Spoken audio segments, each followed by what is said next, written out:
Hi hello everyone, ಎಲ್ರಿಗೂ ನಮಸ್ಕಾರ. ಜ್ಞಾನ ಭಂಡಾರ ಯೂಟ್ಯೂಬ್ ಚಾನೆಲ್ಗೆ ನಿಮ್ಮೆಲ್ಲರಿಗೂ ಸ್ವಾಗತ.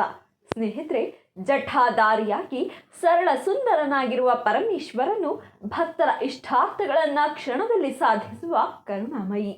ಆದ್ದರಿಂದಲೇ ದೇವತೆಗಳಿಂದ ಹಿಡಿದು ರಾಕ್ಷಸರವರೆಗೂ ಶಿವನನ್ನೇ ಆರಾಧಿಸಿರುವ ಭಕ್ತಿ ಪ್ರಧಾನ ಕಥೆಗಳಿವೆ. ಹೌದು, ಹಿಂದೂ ಸಂಪ್ರದಾಯದಲ್ಲಿ ವಿಶೇಷವಾಗಿ ಶಿವನು ಎಲ್ಲ ದೇವತೆಗಳಿಂದ ವಿಭಿನ್ನ.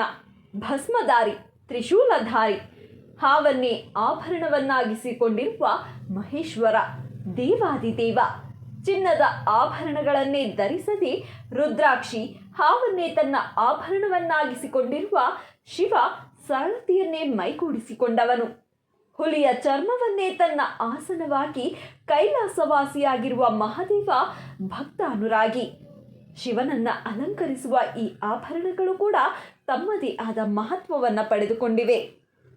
ಭಗವಾನ್ ಶಿವನ ತಲೆಯ ಮೇಲಿನ ಅರ್ಧಚಂದ್ರಾಕೃತಿಯು ಅವನ ಒಟ್ಟಾರೆ ಆಧ್ಯಾತ್ಮಿಕ ವ್ಯಕ್ತಿತ್ವವನ್ನು ಅಲಂಕರಿಸುತ್ತದೆ. ಶಿವನ ಬಹುತೇಕ ಎಲ್ಲ ಫೋಟೋಗಳು, ಮೂರ್ತಿಗಳಲ್ಲೂ ನಂದಿ, ಅರ್ಧಚಂದ್ರ, ಗಂಗೆಯನ್ನ ಕಾಣಬಹುದು. ಆದರೆ ಶಿವನ ತಲೆ ಮೇಲಿರುವ ಅರ್ಧಚಂದ್ರನಿಗೆ ಸಂಬಂಧಪಟ್ಟ ಹಾಗೆ ಪ್ರಮುಖವಾಗಿ 2 ಕಥೆಗಳಿವೆ. ಒಮ್ಮೆ ಸಮುದ್ರ ಮಂಥನದ ಸಮಯದಲ್ಲಿ ವಿಷವು ಹೊರಬಿತ್ತು. ಅದನ್ನು ತೆಗೆದುಕೊಳ್ಳಲು ದೇವತೆಗಳು, ಅಸುರರು ಹೆದರುತ್ತಿದ್ದರು. ಆ ವಿಷಕ್ಕೆ ಸೃಷ್ಟಿಯನ್ನೇ ನಾಶ ಮಾಡುವ ಶಕ್ತಿ ಇತ್ತು. ಈ ಸಮಸ್ಯೆಯಿಂದ ತಮ್ಮನ್ನು ರಕ್ಷಿಸುವಂತೆ ದೇವತೆಗಳು ಶಿವನ ಮೊರೆ ಹೋಗುತ್ತಾರೆ. ತನ್ನನ್ನು ನಂಬಿ ಬಂದ ದೇವತೆಗಳನ್ನ ರಕ್ಷಿಸಲು ಶಿವನು ವಿಷವನ್ನ ನುಂಗಿ ತನ್ನ ಕಂಠದಲ್ಲಿ ಇಟ್ಟುಕೊಂಡನು. ಅದಕ್ಕೆ ಅವನ ಗಂಟಲು ನೀಲಿ ಬಣ್ಣಕ್ಕೆ ತಿರುಗಿತು. ಇದೇ ಕಾರಣದಿಂದ ಶಿವನನ್ನ ನೀಲಕಂಠ ಎಂದು ಕರೆಯುತ್ತಾರೆ. ವಿಷದ ಪ್ರಭಾವದಿಂದ ಶಿವನ ದೇಹ ಬಿಸಿಯಾಗುತ್ತಿದ್ದಂತೆ ದೇವತೆಗಳೆಲ್ಲ ದಿಗ್ಭ್ರಮೆಗೊಂಡರು. ವಿಷದ ಪರಿಣಾಮ ಕಡಿಮೆ ಮಾಡಲು ತನ್ನನ್ನು ತಲೆಯ ಮೇಲೆ ಇರಿಸಿಕೊಳ್ಳುವಂತೆ ಚಂದ್ರ ಬೇಡ್ಕೊಂಡನು. ಮೊದಲು ಶಿವ ಇದಕ್ಕೆ ಒಪ್ಪಲಿಲ್ಲವಾದರೂ ದೇವತೆಗಳ ಮನವಿಗೆ ಒಪ್ಪಿ ಚಂದ್ರನನ್ನ ತಲೆಯ ಮೇಲೆ ಇರಿಸಿಕೊಂಡನು. ನಂತರ ಚಂದ್ರನ ಪ್ರಭಾವದಿಂದ ಶಿವನ ದೇಹದಲ್ಲಿನ ವಿಷದ ಪ್ರಭಾವ ಕಡಿಮೆಯಾಯಿತು. ಇನ್ನೊಂದು ಕಥೆಯ ಪ್ರಕಾರ ದಕ್ಷನಿಗೆ 27 ಜನ ಹೆಣ್ಣು ಮಕ್ಕಳಿದ್ದರು. ಅವರೆಲ್ಲರನ್ನ ಅನಸೂಯ ದೇವಿಯ ಮಗನಾದ ಚಂದ್ರನಿಗೆ ಮದುವೆ ಮಾಡಲಾಯಿತು. ಚಂದ್ರನು ತನ್ನ 27 ಹೆಣ್ಣು ಮಕ್ಕಳನ್ನ ಸಮಾನವಾಗಿ ನೋಡಿಕೊಳ್ಳುತ್ತಾನೆ ಎಂದು ದಕ್ಷ ಭಾವಿಸಿದ್ದನು. ಆದರೆ ತನಗೆ 27 ಜನ ಹೆಂಡತಿಯರಿದ್ದರೂ ಅದರಲ್ಲಿ ರೋಹಿಣಿಗೆ ಮಾತ್ರ ಹೆಚ್ಚು ಪ್ರೀತಿ ತೋರಿಸಿ ಉಳಿದವರ ಬಗ್ಗೆ ಪ್ರೀತಿ ತೋರದೆ ಬಿಟ್ಟಿದ್ದ. ಇದರೊಂದಿಗೆ 26 ಹೆಣ್ಣು ಮಕ್ಕಳು ತಂದೆ ದಕ್ಷನ ಬಳಿ ಹೋಗಿ ತಮ್ಮ ನೋವು ತೋಡಿಕೊಂಡರು. ದಕ್ಷನು ಚಂದ್ರನಿಗೆ ಎಲ್ಲರನ್ನೂ ಸಮಾನವಾಗಿ ಕಾಣುವಂತೆ ಎಚ್ಚರಿಸಿದ. ಆದರೆ ಮತ್ತೆ ಚಂದ್ರ ಉಳಿದ ಪತ್ನಿಯರನ್ನ ನಿರ್ಲಕ್ಷಿಸುತ್ತಾನೆ. ಇದರಿಂದ ಕುಪಿತನಾದ ದಕ್ಷನು ದಿನೇ ದಿನೇ ನಿನ್ನ ಬೆಳಕು ಕಡಿಮೆಯಾಗುತ್ತಾ ಕೊನೆಗೆ ಒಂದು ದಿನ ಅದು ಸಂಪೂರ್ಣವಾಗಿ ನಶಿಸಲಿ ಎಂದು ಚಂದ್ರನಿಗೆ ಶಾಪವಿಡುತ್ತಾನೆ.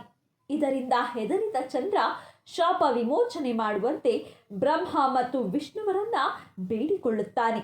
ಆದರೆ ಅವರಿಬ್ಬರು ಶಿವನನ್ನ ಕುರಿತು ತಪಸ್ಸು ಮಾಡುವಂತೆ ಸಲಹೆ ನೀಡುತ್ತಾರೆ.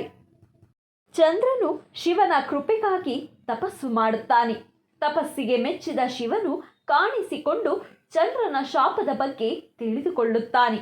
ಶಾಪವು ಈಗಾಗಲೇ ಜಾರಿಯಲ್ಲಿರುವ ಕಾರಣ ಶಿವನು 15 ದಿನಗಳವರೆಗೆ ಮಂಕಾಗಲಿ ಮತ್ತು ಲೋಕ ಕಲ್ಯಾಣಕ್ಕಾಗಿ ಮತ್ತೆ 15 ದಿನಗಳವರೆಗೆ ಪ್ರಕಾಶಮಾನವಾಗಿರಲಿ ಎಂದು ಆಶೀರ್ವದಿಸುತ್ತಾನೆ.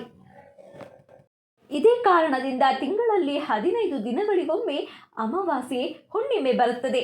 ಜೊತೆಗೆ ಚಂದ್ರನ ಭಕ್ತಿಗೆ ಮೆಚ್ಚಿ ಶಂಕರನು ಚಂದ್ರನಿಗೆ ತಲೆಯ ಮೇಲೆ ಸ್ಥಾನ ನೀಡಿದನೆಂದು ಹೇಳಲಾಗುತ್ತದೆ. ಶಿವನ ತಲೆಯ ಮೇಲೆ ಚಂದ್ರನಿರುವುದರಿಂದ ಶಿವನಿಗೆ ಚಂದ್ರಶೇಖರ ಎಂದು ಕರೆಯಲಾಗುತ್ತದೆ. ಜೀವಿಯ ಪ್ರಕ್ರಿಯೆಯನ್ನು ಒಳಗೊಂಡಂತೆ ಪ್ರಾರಂಭದಿಂದ ಅಂತ್ಯದವರೆಗಿನ ಕಾಲಚಕ್ರವನ್ನು ಅರ್ಧಚಂದ್ರ ಪ್ರತಿನಿಧಿಸುತ್ತದೆ. ಚಂದ್ರನು ಕಾಲದ ಅಳತೆಯಾದ್ದರಿಂದ ಶಿವದೇವರ ತಲೆಯಲ್ಲಿರುವ ಅರ್ಧಚಂದ್ರ ಕಾಲದ ಮೇಲಿನ ಶಿವನ ಹಿಡಿತವನ್ನು ತೋರಿಸುತ್ತದೆ. ಕಾಲದ ಅಳತೆಯ ಹಿಂದಿರುವ ಶಕ್ತಿ ಶಿವ. ಆತನೇ ಶಾಶ್ವತ ವಾಸ್ತವವಾಗಿರುವವನು. ಭಗವಾನ್ ಶಿವನನ್ನ ಮಹಾಕಾಳ ಎಂದು ಕರೆಯಲಾಗುತ್ತದೆ.